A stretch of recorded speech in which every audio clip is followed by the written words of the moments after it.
Buenos días, compañeras y compañeros. Les saluda el doctor Fernando Elías. Como ven en pantalla, hoy vamos a tocar el tema de tromboembolismo pulmonar. Este es un tema que nos quedó pendiente ya del primer módulo, que no habíamos podido desarrollar en el día asignado. Así que, bueno, con las debidas disculpas del caso, acá les va la presentación. Como es una clase asincrónica, recordar siempre que estamos más que contentos de responder dudas o aclarar cuestiones que queden en el tintero o compartir casos si quieren a través del correo de la cátedra o si quieren contactarnos directamente a los instructores a través de sus delegados, tampoco es ningún problema. Bueno, habiendo dicho eso y de nuevo con las debidas disculpas del caso por la demora en subir esta presentación, nos adentramos en el tema.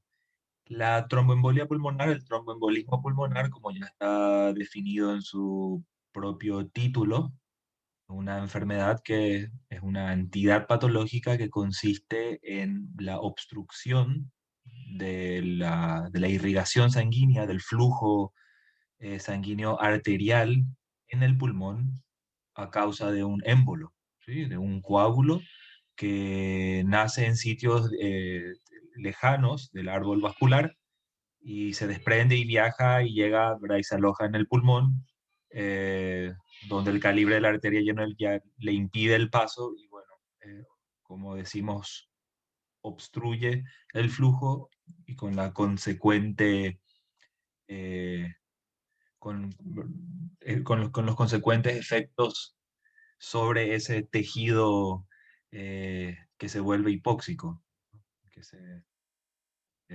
se puede infartar.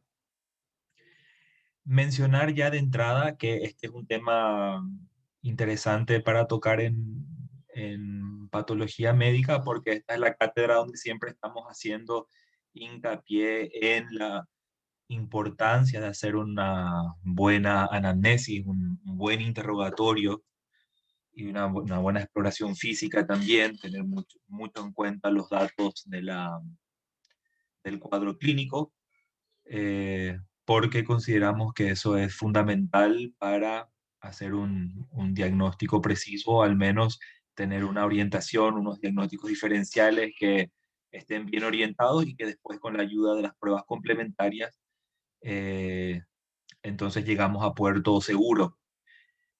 Y digo eso dije en este tema en particular porque como vamos a ver enseguida, eh, para hacer el diagnóstico se necesita, uno tiene que apoyarse un poco en todo, ¿verdad? En los parámetros clínicos, pero también en el laboratorio y también en las imágenes.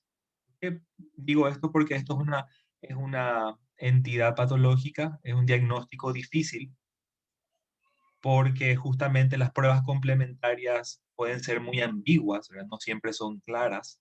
Nosotros vamos a ver enseguida los nombres típicos de algunos hallazgos en la radiografía, que se describen en el electrocardiograma también algunas características típicas del TEP, del tromboembolismo pulmonar.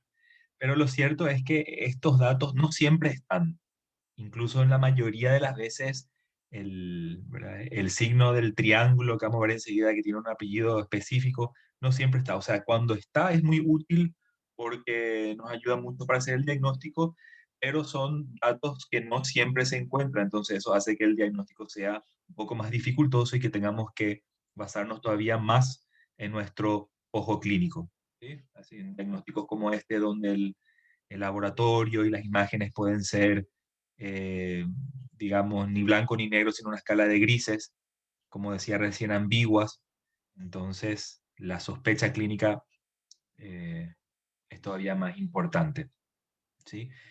Bueno, entonces, habiendo dicho eso, mencionar también que la presentación clínica, enseguida vamos a ver los detalles, también puede ser muy variada, desde casos leves, incluso asintomáticos, hasta el otro extremo con choque, ¿verdad? Shock cardiogénico, por ejemplo, y hasta muerte súbita por una falla ventricular derecha aguda.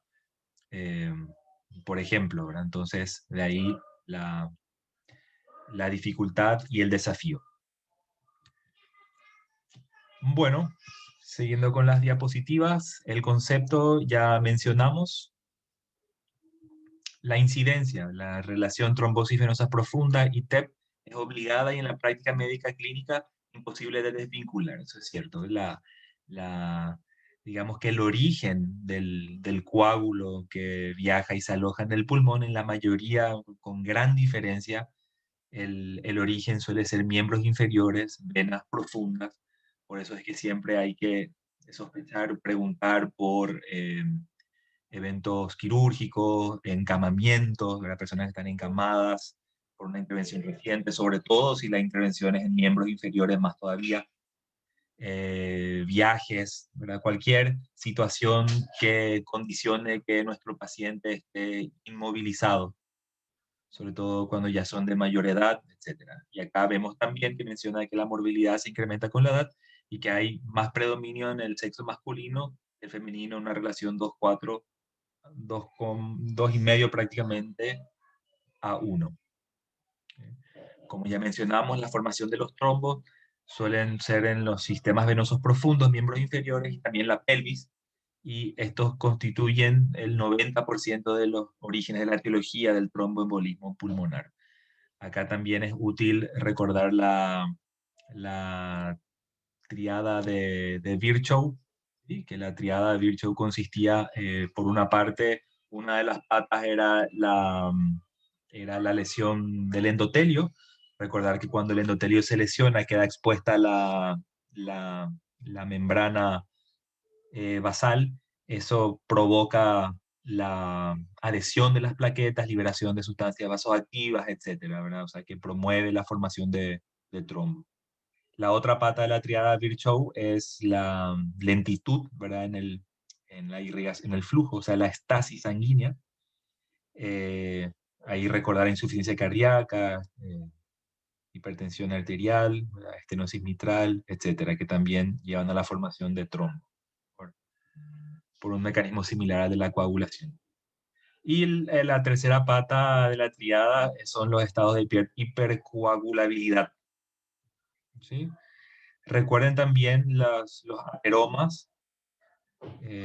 Recordarán por fisiología que el flujo sanguíneo idealmente es tubular, ¿verdad? O sea, armónico, porque cuando hay turbulencia, eso también estimula a las plaquetas a adherirse entre sí, ¿verdad? Siempre que haya un flujo turbulento y las plaquetas empiezan a chocar entre ellas, eso como que le despierta le induce la señal de que tienen que agregarse, y entonces ahí lo típico es los ateromas, ¿verdad? La aterosclerosis, que produce justamente esta obstrucción, esta disrupción, esta alteración en el flujo tubular que, que promueve, que facilita la formación de coágulos. ¿Sí? Que eso después, como decíamos, se pueden desprender y provocar el...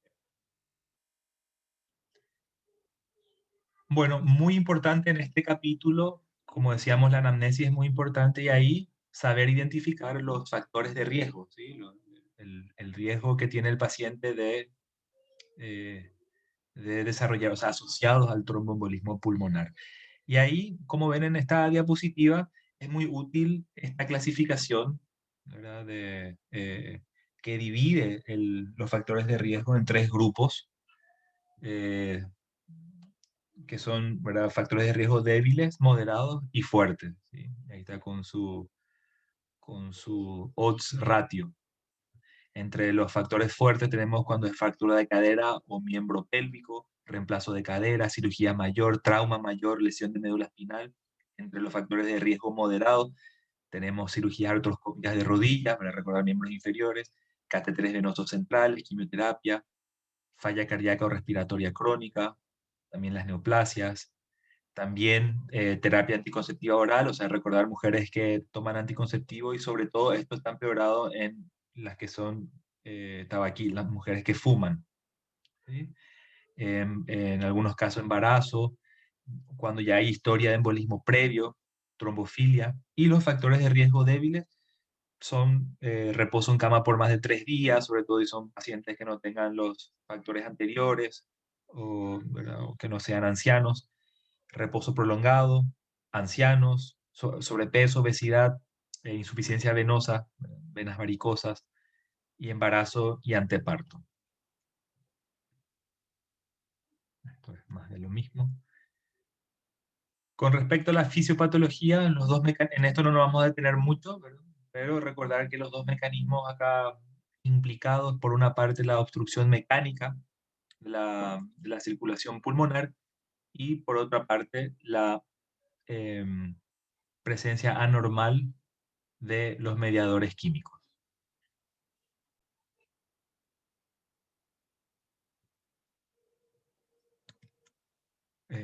Con respecto a la obstrucción mecánica, podemos pensar en el descenso brusco del CO2 en la arteria pulmonar, que sería la consecuencia del cierre la broncoconstricción por la caída de la perfusión, ¿verdad? Eso produce una isquemia que si se prolonga, bueno, entonces se daña el epitelio alveolar, se pierde también la sustancia surfactante, ¿verdad?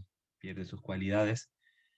Y con respecto a mm, el segundo punto, de presencia normal de los mediadores químicos, recordar que a mayor vasoconstricción aumenta entonces la presión hidrostática, empeora la hipertensión pulmonar, aumentan las secreciones bronquiales, hay todavía más vasoconstricción y la secuencia de edema pulmonar, eh, se incrementan todas estas alteraciones y se incrementa también, por supuesto, el riesgo de que como consecuencia haya un infarto en en el tejido pulmonar. Bueno, adentrándonos en lo que son las manifestaciones clínicas, ¿sí? Como ven acá en la diapositiva, los síntomas y signos más frecuentes son los siguientes, ¿no? En cuanto a los síntomas, la disnea, la dificultad respiratoria, es bien típica. El dolor torácico de características pleuríticas o dolor torácico también subesternal es bastante frecuente. Puede haber tos, puede haber expectoración sanguinolenta, que es la hemoptisis. Y en cuanto a los signos, uno de los más frecuentes es la taquipnea, o sea que la respiración rápida.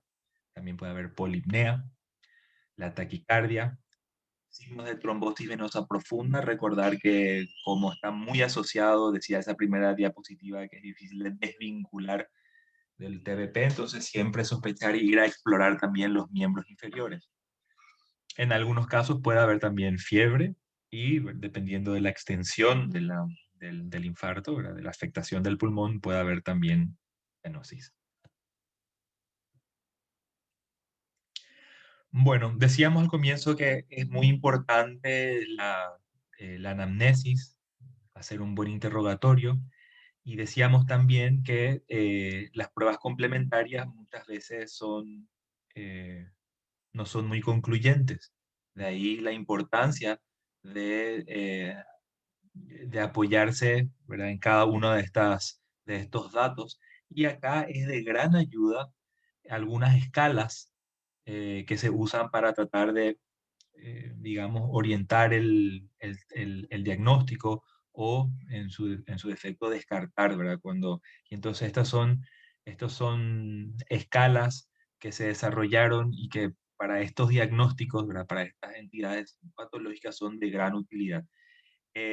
Para mí, el mejor es la escala de Wells. Hay otras, ¿no? También como el de Ginebra, pero el de Wells es el que está más extendido y que se utiliza más, ¿verdad? Que es de una escuela canadiense, ¿sí?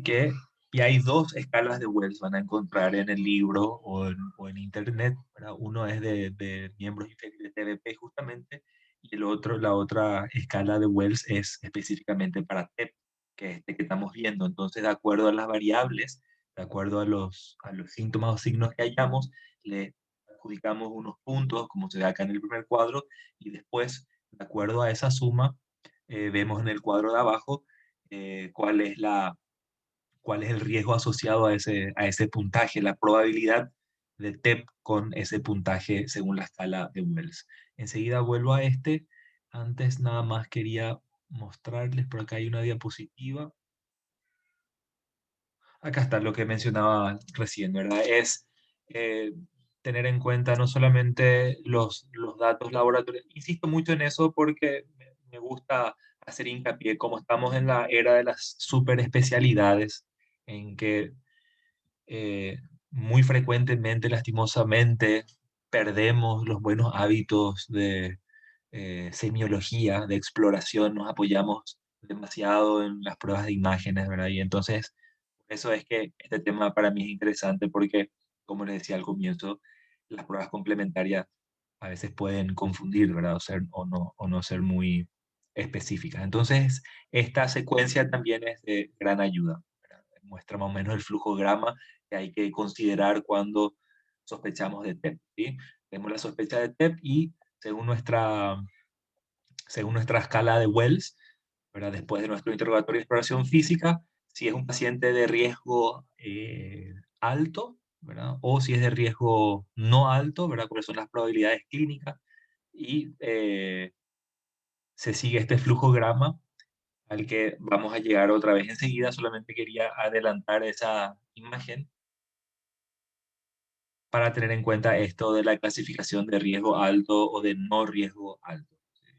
Ahí ven, ¿verdad? Síntomas clínicos de TBP, se le da 3 puntos. Eh, si hay algún otro diagnóstico alternativo, pero que es menos probable que el TEP, otros 3 puntos. Cuando hay taquicardia, 1,5. Si es un paciente que está inmovilizado con una cirugía en el último mes, otro 1,5 puntos. Si ya tiene un historial de TEP o de trombosis venosa profunda, también 1,5. Si hay hemoptisis o antecedentes de cáncer oncológico, 1 punto. Bueno, determinaciones de laboratorio. Recuerden, como yo les venía mencionando recién, que lastimosamente acá en este apartado, las pruebas complementarias muchas veces no son de gran ayuda. Y lastimosamente esto es algo que se ve con bastante frecuencia en el TEP. Eh, ¿Por qué es eso? ¿Por qué, por qué decimos eso, ¿verdad? Que las pruebas complementarias no son muy útiles y tenemos que apoyarnos mucho en la escala de Wells para nuestra toma de, de decisiones. Eh, en cuanto a los estudios de laboratorio, ¿por qué no son de gran ayuda? Porque no hay, por ejemplo, la leucocitosis, ¿verdad? Que un aumento de los glóbulos blancos puede ser de ayuda, pero por una parte es un hallazgo que es inespecífico, ¿verdad? No es típico del TEP solamente y muchas veces no está. Un dato que suele ser bastante típico y está presente es alteración en la gasometría, ¿verdad? Cuando el trombo es de un tamaño considerable, entonces en la gasometría se va a ver que hay una hipoxemia, ¿verdad? Por un déficit de oxigenación, una disminución del gradiente alveolar arterial, ¿sí? Por el aumento del espacio muerto alveolar sería. Eh, pero bueno, según el Harrison, hasta en un 20% de los pacientes la gasometría puede ser normal, ¿sí? Eh, por otra parte, tenemos también la radiografía. Voy a irme a la radiografía antes de pasar a dímero D, ¿sí? Acá ven un montón de descripciones, ¿verdad? Obstrucción vascular, el pulmón puede estar hiperlúcido en algunos segmentos, el ilio puede estar más chico, hay otros signos como agrandamiento de la silueta cardíaca, edema pulmonar, algunos signos extrapulmonares como hay retracción de los pulmones, entonces los diafragmas pueden estar elevados, la elevación de mi diafragma, y otros como derrame pleural, atelectasia, síndrome de condensación. Y acá ven un signo típico, característico que se describe, que es como un triángulo que tiene la punta, ¿verdad? Hacia la arteria, ¿verdad? Hacia el centro, y la base hacia afuera, hacia el tórax, la, hacia la pleura sería. Eh, pero de nuevo, generalmente la radiografía en el TEP es normal, ¿verdad? O hay algunos signos que son inespecíficos, ¿verdad? Como algunas pequeñas atelectasias y esto que decíamos, ¿verdad? Elevación de mi diafragma, etcétera.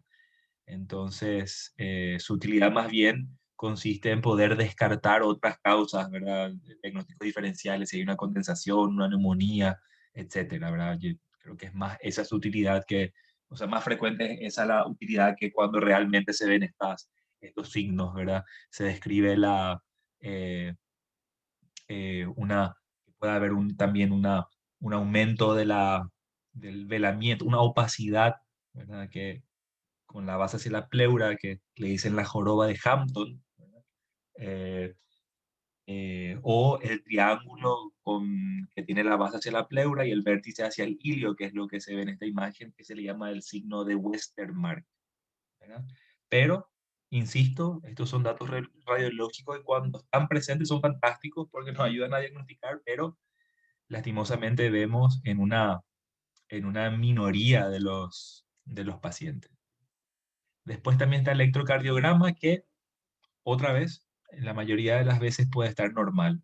O si es que hay algún dato, lo más frecuente es taquicardia, una taquicardia normal, una taquicardia sinusal por el aumento, ¿verdad? Por esos factores fisiopatológicos que ya mencionamos, o unas arritmias supraventriculares. Y hay un patrón clásico que se describe del TEP, ¿verdad? Que es una alteración que se llama S1 Q3, ahí está mal, dice el Q3, no O3.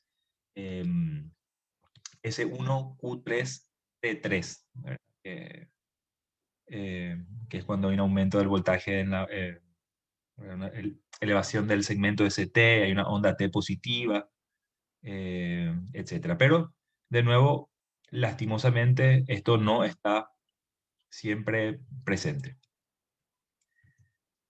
El dímero D, sí, esto que aparece acá en segundo término, merece una mención especial, porque el dímero D sí tiene más utilidad en este diagnóstico, pero vuelvo a repetir, no siempre, no siempre es muy claro, ¿verdad? La utilidad del dímero D en en esta enfermedad es lo que se llama un valor predictivo negativo. ¿Qué quiere decir eso? Que eh, como cuando se forman trombos, ¿verdad? Se desprende este dímero D, ¿verdad? Para recordar un poco qué es el dímero D, que seguro ya están familiarizados porque también está muy en boga con el tema de COVID, ¿verdad? Un marcador también de la evolución del COVID, de la necesidad de usar anticoagulantes, etcétera, ¿verdad? Sobre todo cuando están por encima de 750, 800 en el caso del COVID. Pero acá en este diagnóstico es una de las aplicaciones más útiles, ¿verdad? Clásicas del dímero D, ¿verdad? Que es cuando hay condiciones especiales de estasis venosa, cuando aumenta la coagulabilidad, o como decíamos hace rato, la triada Virchow, cuando hay lesión endotelial, entonces se forman los coágulos eh, y entonces eso hace que aparezca este material de desecho, ¿verdad? Que es el dímero D, es el producto de la degradación de la fibrina. Entonces, cuando hay coágulos, cuando se activa la fibrinolisis, entonces aumenta el nivel plasmático del dímero D. ¿Sí?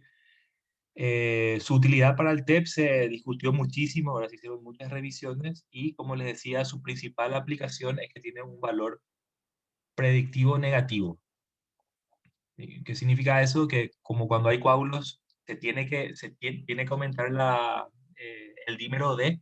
Entonces, cuando hay dudas con un dímero D que es negativo, entonces prácticamente descarta de que sea un TEP. Ahora, cuando está positivo, si bien aumenta la sospecha, no significa que sí o sí sea un TEP, ¿verdad? Porque el dímero D, recién mencionamos COVID, recordar que puede ser también un reactante de fase aguda, o sea, que aumenta en varias condiciones, en varias enfermedades, digamos, ¿verdad? En varias situaciones puede aumentar el dímero D, no solamente, o sea, no es patognomónico, no es exclusivo del TEP, ¿verdad? Es decir, valor predictivo negativo, pero es poco específico, ¿sí? Porque se puede elevar en un gran número de, de situaciones, ¿sí?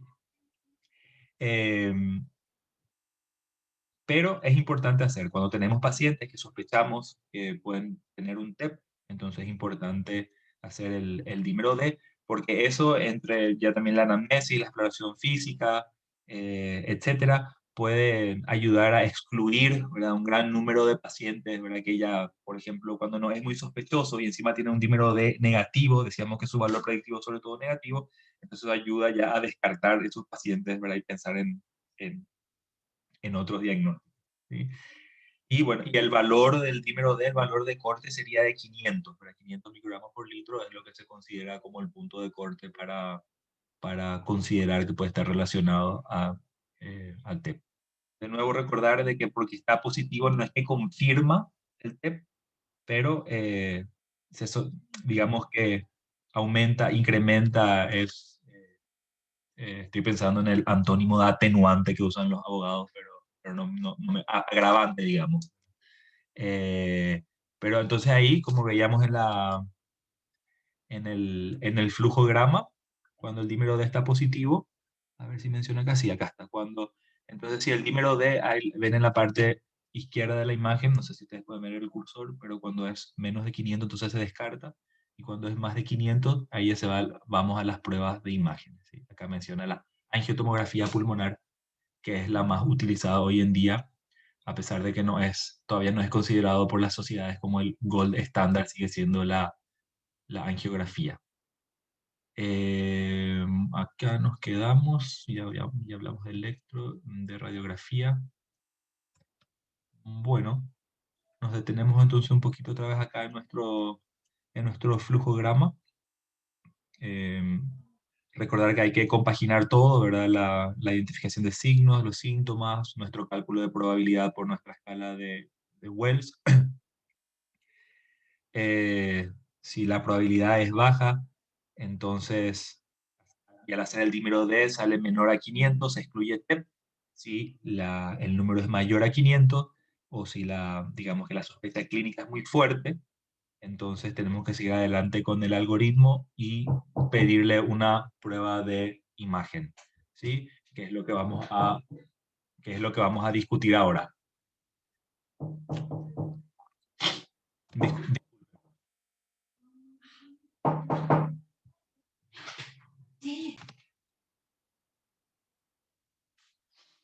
Bueno, seguimos. Disculpen la interrupción, aunque pausé la grabación, así que no debería haberse notado mucho. Digamos que es la ventaja de la clase asincrónica.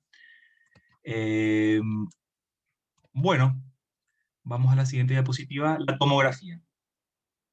La tomografía es digamos que un método de diagnóstico, el mejor, ¿verdad? Excelente, que es para valorar la mayoría de las estructuras del, del tórax, sobre todo con los nuevos tomógrafos que son más sofisticados, ¿verdad? No recuerdo el nombre, que tiene una resolución espacial y temporal mejor, creo que es el multidetector que se le dice, ¿verdad? Y se le conoce a eso como una angiotomografía, o sea, que es una tomografía más especializada, como les decía, más sofisticada y enfocada en la parte, en el árbol arterial, ¿verdad? Que sería el estudio de elección para ver y para diagnosticar en un paciente con alta sospecha de TEP, ¿verdad? Tiene una alta sensibilidad, una alta especificidad, ¿verdad? Ambos cerca del 90 o más del 90%, y con la capacidad incluso de ver niveles más pequeños, ¿verdad? Que le llaman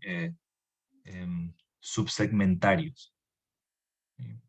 Eh, y es ventajoso también porque es fácil de realizar, ¿verdad? El tiempo en que se hace es escaso, ¿verdad? En poco tiempo se logra hacer, y se puede valorar también no solamente la vasculatura torácica, sino también de las extremidades inferiores, para ayudar también a diagnosticar la trombosis venosa profunda.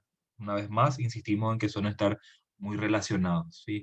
Por cierto, volviendo un poco atrás en la parte de la exploración, la parte del cuadro clínico, mencionamos mucho lo que es la afectación pulmonar, ¿verdad? La disnea, etcétera, pero recordar también ir a explorar los miembros inferiores, sobre todo si hubo lo que ya mencionamos, cirugía reciente, encamamiento, viajes largos, etcétera. Si es que duele la pantorrilla o hay signos o síntomas de TBP. ¿Sí? Pero bueno, estamos en tomografía, que sirve también, decíamos, para valorar la vasculatura de miembros inferiores, y bueno, todos los estudios, los grandes ensayos clínicos que se hicieron con en cuanto al TEP, ¿verdad? Mostraron de que este estudio es superior, ¿verdad? A los demás para el diagnóstico.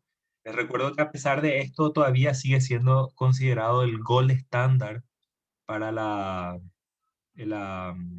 ¿cómo se llama? La arteriografía, ¿sí? Vamos a mencionar enseguida.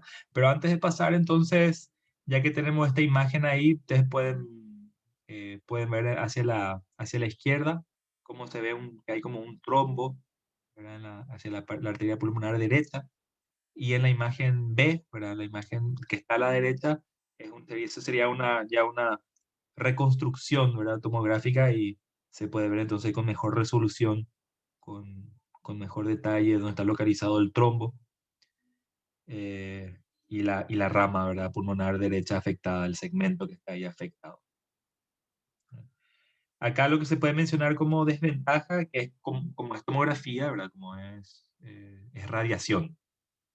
Entonces, por ejemplo, en pacientes embarazadas sería, sería un problema. Y también que se usa contraste, ¿verdad? Para teñir las arterias. Entonces, en algún grupo de pacientes, los que tienen insuficiencia renal, también eh, está su uso más limitado, ¿verdad? Eh, bueno, y que el personal, digamos, que el personal, el radiólogo también tiene que estar bien, un personal capacitado, digamos. Pero bueno, la angiotomografía entonces de la vasculatura pulmonar sigue siendo o sea, hoy en día es el estudio de preferencia para, como ya dijimos varias veces, para este diagnóstico, a pesar de que no cambió todavía digamos, oficialmente el gol estándar, ¿sí? Bueno, pasamos al siguiente. Bueno, ya mencionamos también la evaluación de los miembros inferiores. Recuerden que esto es importante porque más del 90% de los TEP están relacionados a los miembros inferiores, así que no hay que pasar esto por alto, ¿sí? Eh, los estudios que se pueden hacer lo típico es una ecografía, ¿sí? O también una tomografía, como mencionamos recién. Eh, si es que no vemos un coágulo en la vena, tampoco eso no excluye el TBP, ¿verdad? El trombo venoso profundo. Justamente porque también puede ser de que los trombos que estuvieron ahí en la etapa aguda, uno, que no sean visibles o que ya hayan migrado, ¿verdad? Pero generalmente quedan ahí algunos remanentes, entonces se pueden asociar también con la clínica, y si además hay TBP, entonces está prácticamente cantado el diagnóstico. Eh, Ahí menciona la angiografía, es lo que mencionábamos, que continúa siendo el gol estándar, ¿verdad? O sea, que es el estudio de referencia para los académicos, para el diagnóstico del TEP, aunque ya en los últimos, ¿verdad? 15 años o más ya empezó a ser desplazada por la tomografía de las arterias, por la angiotomografía, ¿sí? Lo que menciona ahí al final, que es el ecocardiograma, también tiene su utilidad, ¿verdad? De nuevo, cuando se manifiesta, que no, aproximadamente entre el 60 a 70% de las veces, ¿verdad? O sea, la, es la sensibilidad del ecocardiograma para diagnosticar el TEP, ¿sí? Su utilidad, más que nada, ¿verdad? Radica en la identificación de otros datos indirectos del TEP, más que la observación directa del coágulo, ¿verdad? Como por ejemplo lo que mencionábamos hace rato como parte del mecanismo obstructivo del TEP, que es la dilatación ventricular, o ¿verdad? La hipertensión pulmonar, o el gradiente, ¿verdad? Que hay entre la contracción y la distensión, ¿verdad? El sistólico versus diastólico. Eso seguramente no va a poder explicar mejor la doctora Laura, pero bueno, los signos, ¿verdad? En la ecografía que traducen una sobrecarga del ventrículo derecho, ¿sí? Bueno, a ver si es que tenemos más diapositivas. Acá llegamos. Entonces, como conclusión, recuerden, ¿verdad? Que el diagnóstico del tromboembolismo pulmonar surge con una fuerte sospecha clínica ¿no? Que decíamos ya desde el comienzo que muchas veces la dificultad, el desafío está en que tenemos que saber unir cabos, en que muchas veces esos cabos, ¿verdad? O esos datos están como dispersos. Hay algunos datos pero que están aislados, como que puede ser muy variable en cuanto a su forma de presentación. Entonces hay que saber sospechar para orientar este diagnóstico. Es fundamental eh, que cuando sospechamos del TEP, apoyarnos en alguna de estas escalas, como decíamos, o el de Génova, o el que recomendamos nosotros y mostramos acá, que es la escala de Wells. Entonces, hacer la clasificación para ir orientando nuestro manejo, ¿verdad? Si es bajo, intermedio, alto, y después ir a las pruebas de imágenes y recordar que eh, menos utilidad tienen el análisis de sangre, o sea, el hemograma, la radiografía, a pesar de esos datos típicos como el signo de Westermarck y la joroba de Hampton, etcétera, ¿verdad? Pero sí tiene más peso el dímero D y sobre todo del resultado de combinar nuestra sospecha clínica con nuestra escala de Wells, con el dímero D, la realización de una prueba más sofisticada y específica como la angiotomografía, ¿verdad? En los casos que, según nuestro flujograma, ameritan las imágenes, los que no hayamos descartado ya en ese punto. ¿Sí? Y que la angiotomografía sigue siendo el método más utilizado para confirmar el tromboembolismo pulmonar. Bueno, nuevamente agradecerles la comprensión, desearles suerte y mucha fuerza para sus estudios, para los parciales y recordarles, como les decía al comienzo, que para cualquier duda sobre este tema o cualquier otro, estamos, a pesar de la distancia, a pesar de la virtualidad, estamos dispuestos, disponibles y más que contentos en estar en contacto con ustedes y aclarar cualquier duda que pueda surgir. Suerte y hasta la próxima.